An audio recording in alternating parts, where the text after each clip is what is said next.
Good morning. ഇത് കുറച്ച് പഴയൊരു വീഡിയോ ആണ്. പഴയതെന്ന് പറഞ്ഞാൽ ഒരു 2-3 ആഴ്ചയ്ക്ക് മുന്നേ ഉള്ളത്. ഞാൻ വീട്ടിൽ നിൽക്കുന്ന സമയം എടുത്തതാണ്. ഒരു സൺഡേ മോർണിംഗ്.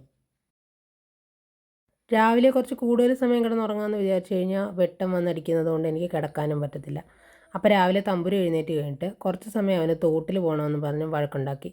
ഞാൻ വിചാരിച്ചു എന്തായാലും കൊണ്ടുപോയിട്ട് വരാം. കുളിക്കുന്നതിന് കുറച്ച് മുന്നേ കൊണ്ടുപോയി തോട്ടിൽ കുറച്ച് നേരം കളിപ്പിക്കും. അപ്പോൾ പിന്നെ ഡ്രസ്സ് നനഞ്ഞാലും കുഴപ്പമില്ലല്ലോ. ഒരു ദിവസം മൊത്തം വെള്ളത്തിൽ കിടക്കാൻ കിട്ടിയ അത്രയും സന്തോഷമെന്ന് പറഞ്ഞിട്ടാണ് ചില ദിവസം അവൻ ഇറങ്ങിപ്പോകുന്നത്.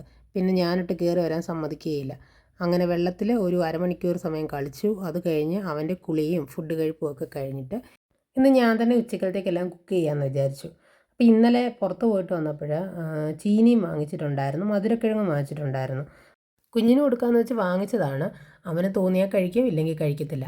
അപ്പോൾ ഞാൻ കുക്കറിലോട്ട് തന്നെ അരി അങ്ങിട്ടു ആദ്യമേ. പിന്നെ ഗ്യാസ് സ്റ്റൗവിൻ്റെ 2 അടുപ്പിലേക്കും ഒന്നിൽ മധുരക്കിഴങ്ങും ഒന്നിൽ ചീനിയും കൂടെ അങ്ങ് വേവിക്കാൻ വേണ്ടി വെച്ചു. അത് മൂന്നും വെന്ത് വരുന്ന സമയത്തേക്ക് ഞാനൊരു പൈനാപ്പിളിൻ്റെ പീസ് ഇരുന്നത് ഒന്ന് ചെത്തി എടുത്തിട്ട് ജ്യൂസ് അടിക്കാമെന്ന് വിചാരിച്ച് എല്ലാം അരിഞ്ഞ് ഒന്ന് ജ്യൂസ് അടിച്ചും എടുത്തു. അടുക്കളയിൽ കയറി കഴിഞ്ഞാൽ എനിക്ക് പെട്ടെന്ന് ജോലികളെല്ലാം കഴിയണം. വെജിറ്റബിൾസ് അരിയുന്നതും പിന്നെ ഫിഷും മീറ്റും ഒന്നും ക്ലീൻ ചെയ്യുന്നത്, ഈ വക പരിപാടികൾ ഒഴിച്ചാൽ ബാക്കി എല്ലാ ജോലിയും എനിക്കിഷ്ടമുള്ളതാണ്. എന്ന് വെച്ചിട്ട് ഒരു ദിവസം മൊത്തം ആ പരിപാടി മാത്രം ചെയ്തുകൊണ്ടിരിക്കാനും ഇഷ്ടമല്ല. നമ്മളൊരു ടൈം പ്ലാൻ ചെയ്യുമല്ലോ, ആ ടൈമിനുള്ളിൽ കഴിയണം. അത്രയും പെട്ടെന്ന് എനിക്കെല്ലാം ചെയ്ത് തീർത്തിട്ട് ഇറങ്ങണം.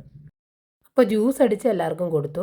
അപ്പോഴത്തേക്ക് നമ്മുടെ ചീനിപ്പുഴുക്കും മധുരക്കിഴങ്ങും എല്ലാം നല്ലതുപോലെ വെന്ത് വന്നിട്ടുണ്ടായിരുന്നു. അതിനെല്ലാം അടുപ്പിൽ നിന്ന് മാറ്റിയതിന് ശേഷം ഞാൻ ആ പയർ മെഴുക്കുവരട്ടി വെക്കാൻ വേണ്ടിയിട്ട് അമ്മ പയർ അരിഞ്ഞ് തരുന്നുണ്ടായിരുന്നു. അപ്പോൾ ആ പയറിനെയും കൂടെ അടുപ്പിലോട്ട് വെച്ചു. പിന്നെ മീൻ കഴുകിയും വെച്ചിട്ടുണ്ടായിരുന്നു. അപ്പോൾ ആ മീൻ പുരട്ടാൻ വേണ്ടിയിട്ട് കുറച്ച് ചുവന്നുള്ളിയും വെളുത്തുള്ളിയും ഒരു കഷ്ണം ഇഞ്ചിയും കുരുമുളക് പൊടിയും മുളക് പൊടി മഞ്ഞൾപ്പൊടി ഉപ്പ് എല്ലാം ഇട്ടിട്ട് നല്ലതുപോലെ ഒരു മസാല ഉണ്ടാക്കിയെടുത്തു. അതെല്ലാം ഒന്ന് മീനിനകത്തിൽ പുരട്ടിയിട്ട് കുറച്ച് സമയം ഫ്രിഡ്ജിലും വെച്ചിരുന്നു. ഞങ്ങളുടെ മിക്ക വീടുകളിലും ഓൾമോസ്റ്റ് എല്ലാ വീടുകളിലും അങ്ങനെയാണെന്ന് എനിക്ക് തോന്നുന്നത്, അറിയില്ല. കഴിക്കാത്തവരും കാണുമായിരിക്കും. മിക്കയിടത്തും ഉച്ചയ്ക്ക് ഊണിൻ്റെ കൂടെ മീൻ കറിയും കൂടെ ഉണ്ടെങ്കിൽ, മീൻ കറിയോ ഒരു വറുത്ത മീനോ ഒരു ഉണക്കമീനെങ്കിലും ഉണ്ടെങ്കിലാണ് ഉച്ചയൂണ് കംപ്ലീറ്റ് ആയി എന്നുള്ളൊരു ഫീൽ വരുന്നത്. എന്നെ സംബന്ധിച്ചും അങ്ങനെയൊക്കെ തന്നെയാണ്. നമ്മൾ ഓരോ സ്ഥലത്തും പോയി അവിടുത്തെ രീതികൾ അറിയുമ്പോഴാണല്ലോ മനസ്സിലാക്കുന്നത് നമ്മുടെ നാടും അവിടെ തമ്മിൽ എന്തൊക്കെ വ്യത്യാസങ്ങളുണ്ടെന്ന്.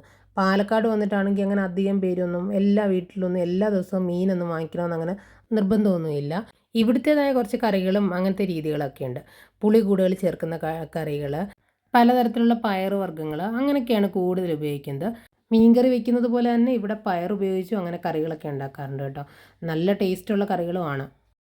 കുക്ക് ചെയ്തുകൊണ്ടിരുന്നതിനിടയ്ക്ക് 1-2 വിരുന്നുകാർ വന്നതുകൊണ്ട് പിന്നെ അവർക്ക് വെള്ളം കൊടുക്കാനും കുറച്ച് സമയം കാര്യം പറയാനും ഒക്കെ അങ്ങോട്ട് പോയിരിക്കുകയായിരുന്നു. അപ്പം ഞാൻ മീനും മെഴുക്കുവരട്ടിയൊക്കെ അടുപ്പിൽ തന്നെ വെച്ചിട്ടാണ് പോയത്. തീയൊന്നും ഓഫ് ചെയ്തില്ല, ലോ ഫ്ലെയിമിൽ തന്നെ വെച്ചിട്ട് അങ്ങനെ പോയി വർത്താനമൊക്കെ പറഞ്ഞു വെള്ളമൊക്കെ കൊടുത്തു. അവർ പോയി കഴിഞ്ഞിട്ട് ഞാൻ വീണ്ടും എൻ്റെ പരിപാടികളൊക്കെ ആരംഭിച്ചു.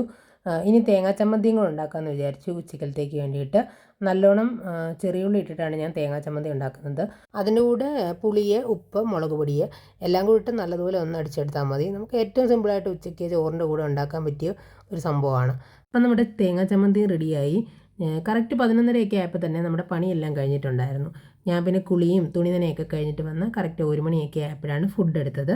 ചോറും 2-3 കഷ്ണം മധുരക്കിഴങ്ങും 2-3 ചീനിപ്പുഴുക്കും പിന്നെ കുറച്ച് തേങ്ങാ ചമ്മന്തിയും പിന്നെ പയർ മെഴുക്ക് പുരട്ടിയും 2 മീൻ വറുത്തതും ഒരിച്ചിരി നാരങ്ങാച്ചാറും ഒക്കെ എടുത്തിട്ടായിരുന്നു ഇന്നത്തെ ഉച്ചയൂണ്. അപ്പോൾ കഴിച്ചിട്ട് നമുക്കൊരു സ്ഥലം വരെ പോകാനുണ്ട്. അപ്പം നമുക്ക് പുതിയൊരു വീഡിയോയിൽ കാണാം.